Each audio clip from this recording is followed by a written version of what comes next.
입국이 거부됐습니다. 국적은 한국이라면서요. 요르단 난민촌에서 태어난 한 여자가 서울에서 결혼하고 아이를 낳았습니다. 그리고 몇 년 뒤 친부의 임종 소식을 듣고 고향 땅을 다시 밟았죠. 그런데 공항에서 그녀는 자신이 한국 사람이라는 이유로 의심받기 시작합니다. 어떻게 이런 일이 가능했을까요? 충격적인 진실, 지금 시작합니다. 영상 시작 전에 좋아요와 구독 부탁드립니다. 믿기 힘든 일이 벌어졌습니다. 요르단 암만 국제공항, 한 여성이 입국 심사대 앞에서 여권을 내밀자 보안 경고가 울렸습니다. 공항 직원들은 그녀를 별실로 이끌었고 즉시 상부 보고에 들어갔습니다. 이 여성은 공식 기록상 요르단 난민촌 출신. 그러나 그녀의 손에 들린 여권은 분명히 말하고 있었습니다. 대한민국. 직원이 물었습니다. 당신 왜 아랍어보다 한국어를 더 유창하게 말합니까? 그리고 왜 대한민국 국적을 가진 난민입니까? 그녀는 조용히 대답했습니다. 저는 한국에서 일했고 한국에서 결혼했고 아이를 낳았습니다. 그리고 지금 병든 아버지를 만나기 위해 이 땅으로 돌아왔습니다. 그녀의 이름은 레일라 하산. 분쟁의 사막 한가운데서 태어나 평생을 떠돌던 이 여인은 도대체 어떻게 대한민국 국민이 되었고 왜 이제 와서 고향에서조차 이방인 취급을 받아야 했을까요? 더 놀라운 건 그녀가 자신을 한국인이라 부르는 그 말에 아무런 주저함이 없었다는 점입니다. 사막에서의 어린 시절, 피난민 신분, 그리고 한강 변에서의 결혼과 출산까지 이 모든 인생의 전환점이 향하고 있는 단 하나의 이름, 대한민국. 이건 단순한 난민의 귀환이 아닙니다. 국경을 넘은 삶, 언어를 바꾼 정체성, 그리고 대한민국이라는 나라가 한 사람의 삶에 남긴 깊은 흔적. 그녀의 이야기를 따라가다 보면 이 땅이 누군가에게 얼마나 기적이었는지 여러분도 느끼시게 될 겁니다. 제 이름은 레일라 하산입니다. 요르단의 사막, 즈르카 난민촌의 12번째 천막에서 태어났어요. 철조망 너머로는 매일 총성이 울렸고 한밤중엔 울음소리와 포탄 소리가 섞여 들려오곤 했죠. 그곳에서 나는 국적이 없었고 미래라는 개념도 없었습니다. 하지만 신기하게도 나는 언어에 유난히 민감한 아이였어요. NGO 자원봉사자들이 남긴 짧은 단어 하나에도 귀를 쫑긋 세우고 발음 하나하나를 따라하며 그들이 말하는 세상이 어떤 곳인지 상상하곤 했죠. 그게 제가 통역사가 된 이유예요. UN 평화단 소속으로 이 나라 저 나라를 떠돌며 전쟁과 분쟁의 현장을 기록하고 사람들의 말을 번역하는 삶을 살아왔습니다. 그 긴 여정 속에서 저는 정착이라는 단어를 외면하며 살아왔습니다. 아무 곳도 나를 받아들이지 않았고 그 누구도 내게 여기가 너의 집이다 라고 말하지 않았으니까요. 그러다 한국을 만났습니다. 의도치 않게 우연처럼 도착한 그곳에서 저는 처음으로 누구의 보호를 받는다는 감각을 느꼈습니다. 바람이 부드럽고 사람들이 예에 바르며 지하철이 정확하게 오는 그 나라, 그리고 그곳에서 제 인생이 아주 조용히 그러나 결정적으로 바뀌기 시작했어요. 한국에 온 건 처음부터 계획에 없던 일이었습니다. UN 소속 NGO의 긴급 요청으로 의료 통역 인력이 급히 필요하다는 공지가 떴죠. 보통이라면 갈 수 없는 거리였지만 그때 제 일정은 우연히 비어 있었고 그냥 일주일 정도면 된다는 말에 가볍게 수락했어요. 서울. 제가 처음 도착한 도시는 너무도 조용했고 너무도 반짝였어요. 공항에 내렸을 때 느꼈던 공기는 사막의 먼지가 아니라 차가운 기계음과 바람 냄새였습니다. 공항버스를 타고 강남으로 향하던 길. 창밖의 풍경은 마치 영화 같았어요. 모든 것이 깔끔했고 사람들이 조용했으며 심지어 길거리 안내 표지판도 내 눈에 배려처럼 느껴졌죠. 그런데 그런 첫 인상보다 저를 진짜 놀라게 한 건 강남의 한 병원에서 만난 그 사람이었습니다. 하얀 가운을 입고 마스크를 낀 채 한 환자의 상태를 묵묵히 듣고 있던 그 남자. 그 순간 이상하게 저는 이 도시는 나를 받아줄까? 란 질문 대신 저 사람은 나를 알아볼까? 라는 생각이 먼저 들었어요. 그 남자의 이름은 이도윤이었습니다. 서울 출신의 의사. 하지만 그의 이력엔 아주 낯선 단어가 있었어요. 사하라, 파견. 그는 중동 지역에서 수개월간 의료 봉사를 다녀온 경험이 있었습니다. 처음엔 그저 친절한 한국인 의사라고만 생각했죠. 그런데 회의 중 도윤이 불쑥 이런 말을 꺼냈습니다. 레일라 씨, 혹시 즈르카 난민촌 아시죠? 내 심장이 쿵 내려앉았습니다. 그건 내가 자라난 곳이었습니다. 사람들이 잘 모르는 낡은 천막이 늘어선 곳. 그런데 그가 그 이름을 말했어요. 정확히 또렷하게. 거기 저도 있었어요. 몇 년 전. 아직도 어린아이들이 폐렴으로 고생하더라고요. 그 텐트 안에 밤에도 마스크 없이 자는 아이들. 그가 말을 잇는 동안 내 눈엔 오래전 사막의 밤이 겹쳐 보였습니다. 아직도 내 기억 속 어딘가에서 그 밤의 냄새와 온도가 살아 있었습니다. 그 순간 이 사람은 그냥 의사가 아니다. 그는 내 과거의 흔적을 알고 있는 유일한 한국인이었습니다. 그리고 그 인연은 그날로 끝나지 않았습니다. 처음 며칠은 그냥 일처럼 지냈습니다. 병원 통역실에 앉아 아랍어와 한국어 사이를 오가며 환자의 상태를 전달하고 의사의 지시를 해석하는 반복적인 시간들. 익숙한 일, 낯선 공간. 그런데 하루하루가 지나며 저는 점점 혼란스러워졌어요. 서울은 너무도 조용하고 정돈돼 있었습니다. 밤에도 차가 멈추지 않았지만 총성은 없었고 사람들은 바쁘게 움직였지만 누구도 서로를 밀치지 않았습니다. 지하철은 늦지 않았고 병원 대기실엔 싸움이 없었죠. 이 모든 것이 당연하다는 듯 유지되는 사회. 반면 제가 자란 곳은 늘 불확실성이 지배했어요. 아침에 눈을 떠도 물이 나올지 모르고 누군가 외부에 다녀오면 오늘은 어떤 소식이 들릴까 조마조마했죠. 그런 환경 속에서 살아남으려면 가슴 깊은 곳까지 단단히 감정을 닫아야 했습니다. 울면 안 되고 기대하면 안 되고 사랑하면 더더욱 안 되는 곳. 그런데 이곳 서울에서 도윤과 함께 근무하던 어느 날 그가 나에게 뜬금없이 이렇게 말했어요. 레일라 씨, 한국에서 불편한 거 없어요? 단순한 배려였겠지만 그 순간 나는 이상하게 울컥했어요. 태어나서 처음 누군가 내 불편함을 물어봤으니까요. 아무렇지 않은 듯한 이 일상 속에서 나의 지난 모든 삶이 흔들리기 시작했습니다. 서울은 너무나도 이상할 정도로 사람을 사람답게 여기는 도시였어요. 서울에서의 일상은 점점 익숙해졌고 도윤과 함께 일하는 시간은 제게 작은 위안이 되었어요. 언제부턴가 저는 퇴근 후에도 병원 근처에서 맴돌기 시작했죠. 집으로 돌아가는 길이 어딘지 모르게 공허하게 느껴졌고 작은 식당에서 혼자 국밥을 먹으며 정착이라는 단어를 자꾸 떠올리게 되었어요. 그러던 어느 날이었습니다. 출장 통역 업무로 함께 지방 의료 지원 활동에 참여하게 되었고 그곳에서 나는 작은 확신을 얻었습니다. 소외된 마을의 주민들에게 도윤이 손수밥을 떠주며 말을 걸던 장면이었죠. 그냥 밥부터 드세요. 그게 제일 먼저예요. 그 순간 저도 모르게 그 옆에서 통역을 하다 울컥하고 말았어요. 그 장면이 예전에 난민촌에서 NGO 선생님들이 나눠주던 급식 시간과 겹쳤던 거예요. 그때도 그랬죠. 말보다 먼저 밥부터 줬던 그 사람들. 하지만 이번엔 달랐어요. 제가 그 주는 쪽에 서 있었거든요. 그날 밤 숙소 창밖으로 불빛 흐르고 있었어요. 조용한 도시에 기대어 앉아 저는 생각했어요. 나는 정말 여기서 살아도 되는 사람일까? 그리고 그 생각이 깊어질수록 요르단에 계신 부모님의 얼굴이 떠올랐습니다. 그들은 아직도 내가 떠돌고 있다고 믿고 있을 텐데 나는 그 사실을 말할 용기가 없었어요. 그날은 아주 평범한 날이었어요. 외래 통역이 몰려 정신없이 하루를 보내고 퇴근 후엔 도윤과 근처 분식집에서 떡볶이를 먹었죠. 처음엔 너무 매워서 놀랐지만 지금은 그 매운맛이 어느새 익숙해졌어요. 이제 진짜 한국 사람 다 됐네?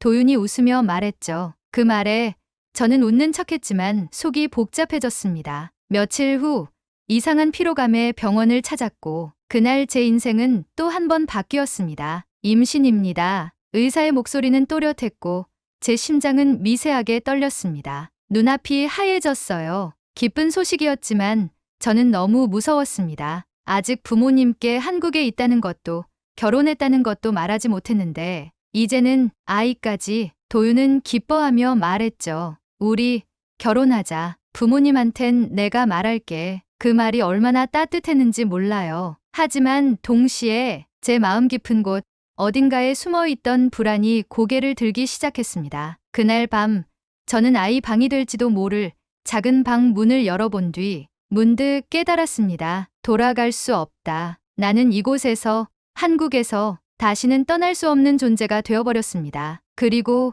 그 깨달음은 제가 지난 수십 년 동안 쌓아왔던 떠날 준비된 삶을 완전히 무너뜨려 버렸어요. 아이를 품고 있다는 사실은 제게 처음으로 시간이라는 개념을 선물해줬습니다. 매일 조금씩 변해가는 내 몸, 그리고 도윤이 조심스레 준비하던 작은 유아용 가구들, 그 속에서 저는 지금껏 단 한 번도 가져보지 못했던 미래를 상상하게 되었죠. 하지만 이상하게도 행복은 늘 죄책감과 함께 따라왔습니다. 서울의 평화로운 골목을 걷다가도 문득문득 아버지의 기침 소리가 떠올랐어요. 엄마가 마지막으로 보낸 편지엔 이렇게 쓰여 있었어요. 너는 오늘도 다른 나라 하늘 아래서 고생하고 있겠지. 그들은 아직도 제가 아프리카 어딘가에 머물고 있다고 믿고 있었습니다. 그리고 나는 그 믿음을 일부러 깨지 않았습니다. 왜냐면 말할 수 없었거든요. 내가 한국에서 결혼했고, 내가 한국 국적을 신청했고, 이제는 아이까지 생겼다는 걸,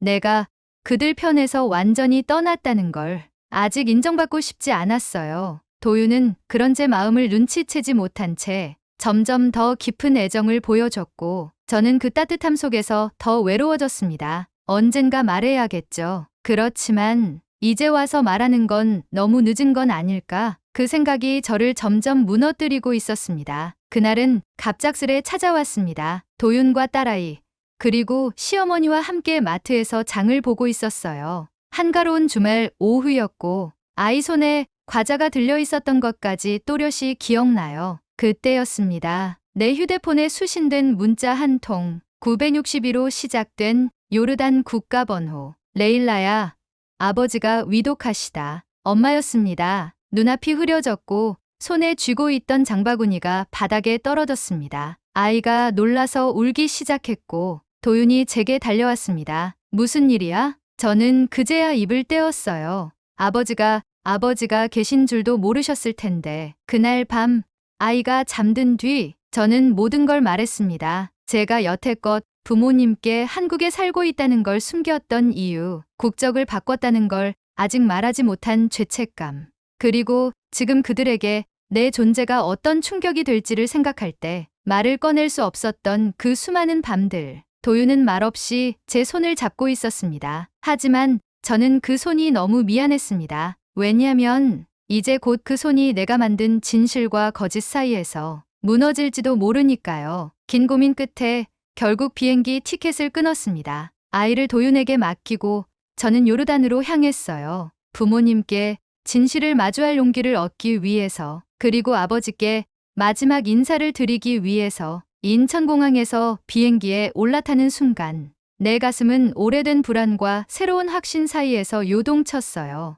나는 돌아가는 걸까? 아니면 내가 누구였는지를 마주하러 가는 걸까? 하지만 진짜 위기는 암만 국제공항에서 맞닥뜨렸습니다. 입국 심사대 앞, 제가 내민 대한민국 여권은 시스템에서 요르단 출신 난민과 일치하지 않았습니다. 심사관은 곧바로 보안요원을 호출했고 저는 별실로 이동됐어요. 당신 이중 국적자입니까? 아니요. 저는 한국 국적자입니다. 그 순간 내가 평생 지켜온 국경 없는 삶이 단 한 줄의 서류로 의심받기 시작했습니다. 국가의 체계는 내가 누구를 사랑하고 어디에 속했는지를 묻지 않았어요. 그들은 오직 기록된 출신과 이름만을 따졌고 그 순간 나는 한국이라는 나라가 내게 얼마나 많은 걸 걸어주었는지를 새삼 실감하게 되었습니다. 별실에 앉아있는 동안 내 안에서 두 개의 목소리가 충돌하고 있었습니다. 당신은 요르단 사람이다. 여긴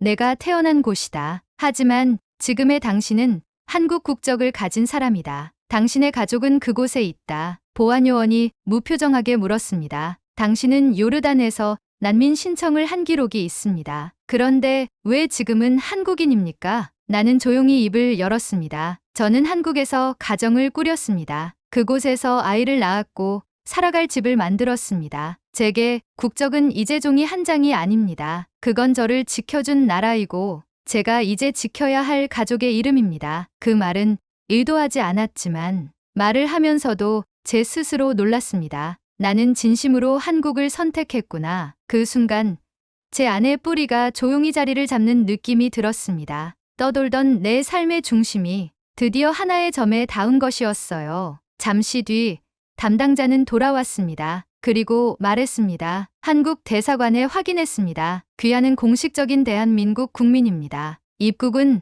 허용됩니다. 그 말에 나는 울지도 웃지도 못하고 그저 고개를 숙인 채 수없이 되뇌었습니다. 나는 한국 사람이다. 아버지는 중환자실에 계셨습니다. 산소호흡기에 의지한 채 조용히 눈을 감고 누워있는 모습. 엄마는 저를 보자마자 울음을 터뜨렸고 그제야 저는 무릎을 꿇고 말했습니다. 엄마, 나 한국에서 살고 있었어. 결혼했고 아이도 있어. 미안해. 너무 늦게 와서 정말 미안해. 엄마는 한참을 말이 없었습니다. 그저 제 손을 꽉 쥐고 눈물 젖은 얼굴로 고개만 끄덕였어요. 그 순간 아버지가 천천히 눈을 떴습니다. 그 눈빛은 변함없었어요. 어릴 적 제게 나무 그늘을 만들어주던 그 아버지의 눈빛 그대로였죠. 입술이 조금 떨리더니 작은 숨결로 이렇게 말하셨습니다. 우리 딸이 살아있구나. 그 말 한마디에 나는 그동안 쌓아온 모든 죄책감이 조용히 무너져 내리는 걸 느꼈습니다. 그들은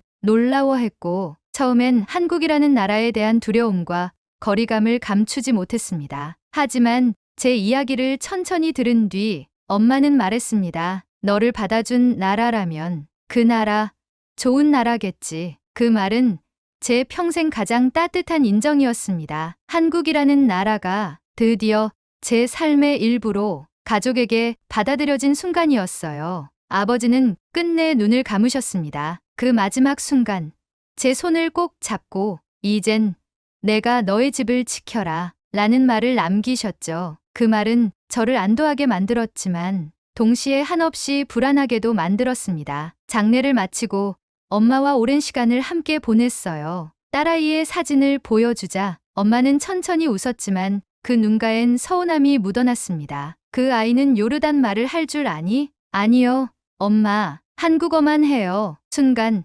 조용한 공기가 무겁게 가라앉았습니다. 내가 선택한 삶이 내가 잃어버린 뿌리와 계속 부딪히는 걸 느꼈어요. 그토록 원했던 평화와 안정을 손에 넣었지만 그걸 얻는 대신 나는 부모님과의 시간을 잃었고 딸에게도 내 과거의 일부를 물려주지 못했습니다. 그날 밤 작은 방 안에서 엄마가 기도하는 소리를 들으며 저는 가만히 앉아 이런 생각을 했습니다. 나는 한국인이 되었지만 그렇게 되기 위해 너무 많은 걸 잃어버린 건 아닐까? 요르단에서의 마지막 밤. 엄마는 내게 조심스럽게 물었습니다. 너 한국 국적을 택한 거 후회 안 하니? 그 말에 나는 선뜻 대답할 수 없었어요. 입으로는 아니요.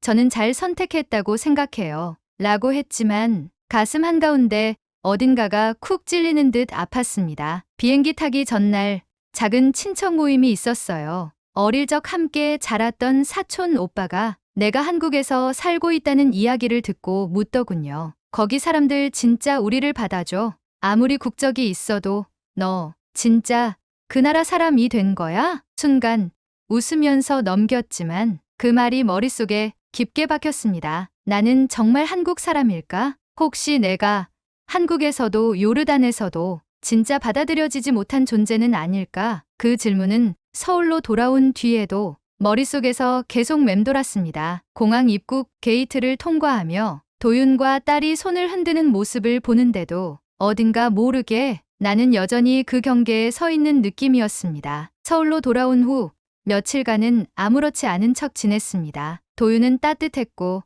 아이는 여전히 제 손을 꼭 잡고 자는 걸 좋아했죠. 하지만 제 안에서는 무언가 계속 삐걱거렸어요. 요르단에서 받은 질문들, 엄마의 표정, 그리고 아버지의 마지막 말. 모두가 제 마음속에서 돌처럼 가라앉아 있었습니다. 그러던 어느 날 도윤과 말다툼을 하게 됐어요. 작은 일이었어요. 아이의 학교 행사에서 무슬림 문화와 관련된 간단한 소개를 부탁했는데 제가 망설이자 도윤이 말했죠. 왜? 그게 부끄러워? 그 말에 저는 버럭 소리를 질렀습니다. 그게 아니라 넌 몰라. 넌 내가 어디서 왔는지 뭘 버리고 여기까지 왔는지 몰라. 순간 아이가 놀라서 울음을 터뜨렸고 도윤은 조용히 말했어요.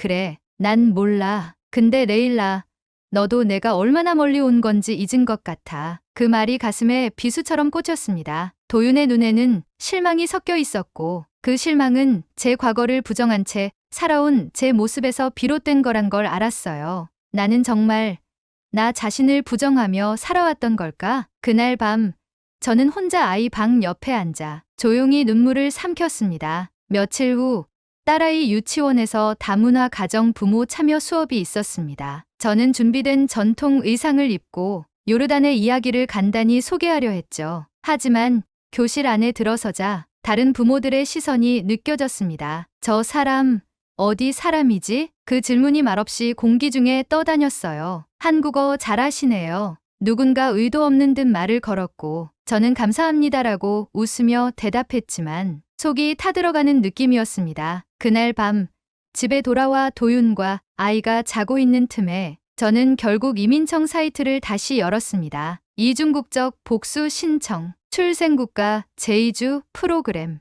아무 의미 없는 정보들을 스크롤하며 저는 머리를 감싸주고 말했어요. 나는 어디에도 속하지 못하는 사람이야. 그 순간 도윤이 문을 열고 들어왔습니다. 그리고 말없이 제 노트북 화면을 봤죠. 잠시 정적이 흐른 후 그는 조용히 말했습니다. 넌 여기 있어. 레일라, 넌 지금 우리 집에 있는 거야. 그리고 여긴 너를 필요로 해. 그 말에 저는 무너졌습니다. 수년간 품고 있던 죄책감, 정체성의 혼란, 그리고 숨겨온 진심이 한꺼번에 터져 나왔어요. 도망칠 수 없는 지금, 저는 마침내 진짜 제 마음과 마주한 겁니다. 며칠 후 딸이 물었습니다. 엄마, 우리는 한국 사람이야?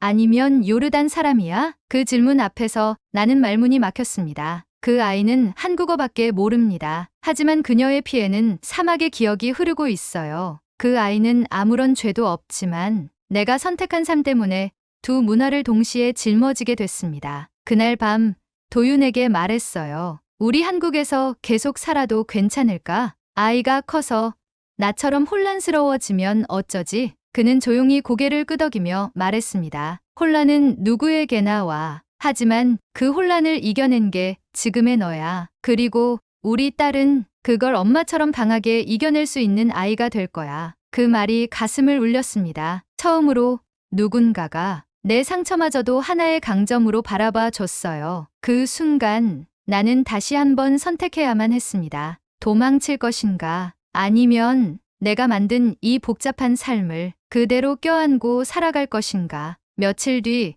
동네에서 열린 작은 커뮤니티 행사에 초대받았습니다. 각국 음식을 나누고 문화 공연을 즐기는 다문화 가족을 위한 자리였죠. 처음엔 조용히 구경만 하려 했지만 사회자가 마이크를 넘겼습니다. 레일라 하산 씨, 한국에서 가족을 꾸리신 분으로 한 말씀 부탁드려요. 갑작스러운 요청에 당황했지만 딸이 저를 향해 웃으며 박수를 치고 있었어요. 그 모습을 보는데 내 마음 어딘가가 조용히 녹아내리듯 풀렸습니다. 저는 요르단에서 태어나 한국에서 삶을 이어가고 있습니다. 국적은 바뀌었지만 제 마음엔 두 나라가 다 있습니다. 처음엔 어디에도 속하지 못하는 기분이었지만 이제는 두 문화를 함께 안고 살아가는 삶이 얼마나 소중한지를 알게 됐어요. 그 순간 박수 소리가 들렸고 한 어르신이 다가와 말했습니다. 한국은 그런 당신을 더 많이 필요로 해요. 저는 그 말에서 이 사회가